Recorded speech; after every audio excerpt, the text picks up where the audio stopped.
Hello and welcome to another horror detour. This is the third video in this series. If you want to watch any of the previous horror discussions, you'll find them in some annotations around here and in the link down below. So, for this week's horror discussion, I want to talk about practical effects versus computer generated images. More specifically, animatronics and physical prosthetics, makeup, etc., versus CGI in films. Now, this is an issue which actually goes way beyond just the horror genre. I think Callum and I talked about it in a podcast recently, and it's a real problem. And funnily enough, it's a problem now which is reaching a tipping point, which is that your average cinema goer who doesn't care about how films are made, they are now even recognising the problem. So here is what I think about it. I think that the overuse of CG in films is hurting the way that people tell stories. And we're seeing that in horror films as well, fantasy films especially.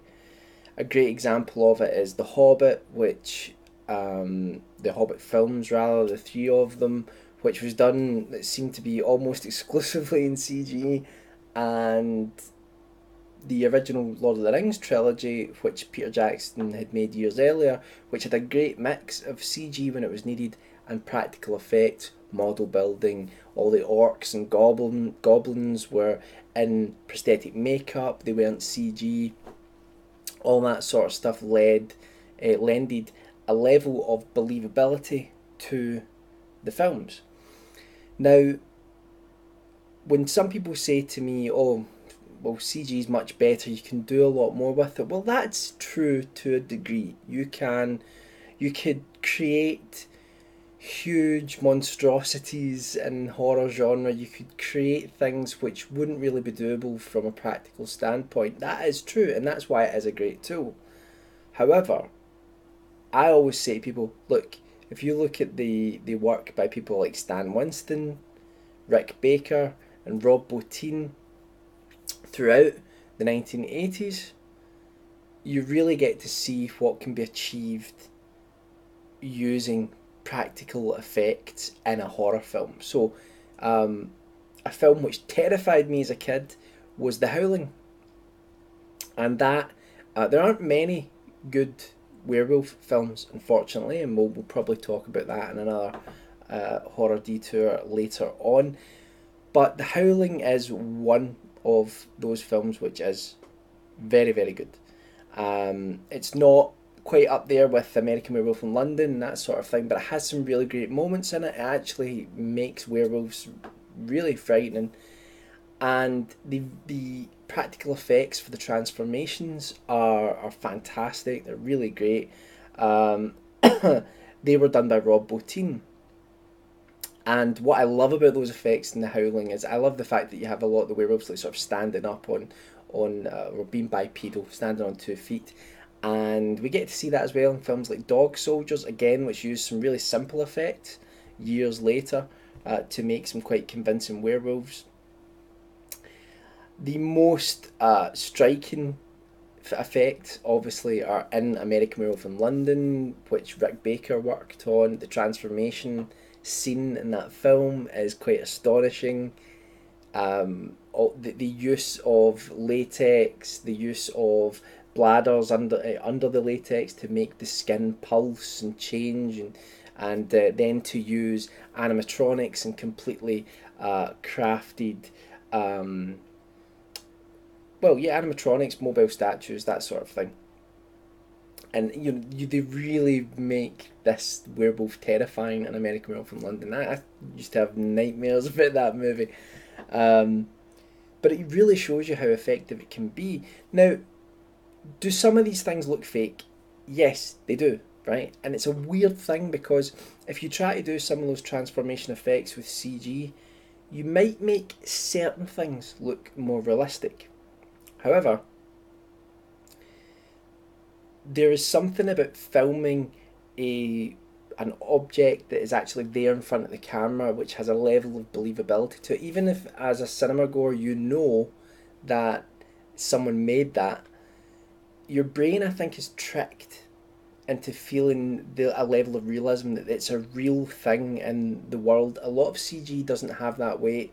Going back to The Hobbit, looking at Azog in that film, who was a CG orc, just didn't really come across as a real world performance. In a lot of ways, it came across as not really being there, so you don't invest in it in the same way. But yeah, American Werewolf in London, the effects in that film are fantastic. I think the best effects, and we've talked about this before, for me were in The Thing, which is Rob Bottin, again, who worked in The Howling. He did most of the effects. I think Stan Winston's workshop did a couple of the effects as well, but most of it was Rob Bottin. And the effects in John Carpenter's The Thing are absolutely out of this world. I used that pun. They're really incredible. The design of the alien that takes on all these different types of shapes and incarnations of life forms, the way they incorporated that. So the design element, first of all, is fantastic, but the actual application or execution of it is amazing as well. And through some clever lighting on the part of the crew and John Carpenter, they also managed to make it look real. Because I think some of these things, you know, they are being made out of essentially rubber and plastic and things like that. If you put them in a just standard lighting scenario, they will look plastic, they will look rubber. I think that's why I think like 90% of the battle is getting the design element and getting the execution correct in terms of making the animatronic effect or the makeup effect.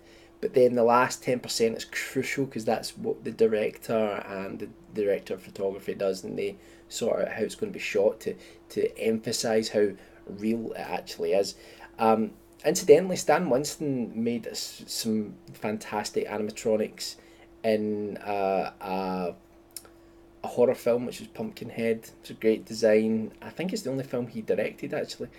And but you know, you can look throughout Stan Winston's career and you can see all the incredible animatronics out with the horror genre that he made. I mean, I suppose the Terminator itself, I've made that argument before, I think the first Terminator film is a horror movie, so I mean that would definitely qualify as well.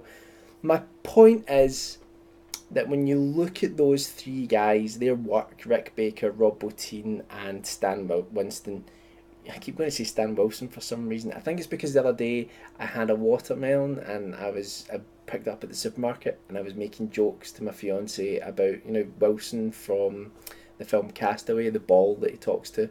I kept making jokes about it. That's probably why. Anyway, that's a tangent. Stan Winston's work, as well as Rick Baker and Rob Bottin, really shows you why practical effects are really important as far as I'm concerned, and especially in horror, because you have to sell the creature, the monster, the whatever lurks in the darkness. You have to sell that to the audience, and in the end, if you can't, you're in a lot of trouble, because you can have all the suspense you want, all the build up, but the reveal will often end up being a letdown. And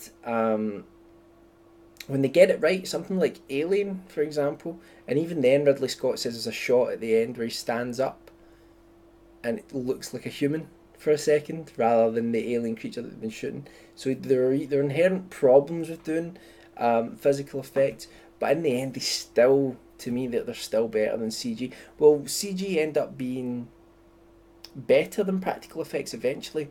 Well, from a technical standpoint, yes. As I said, certain things they can already do better.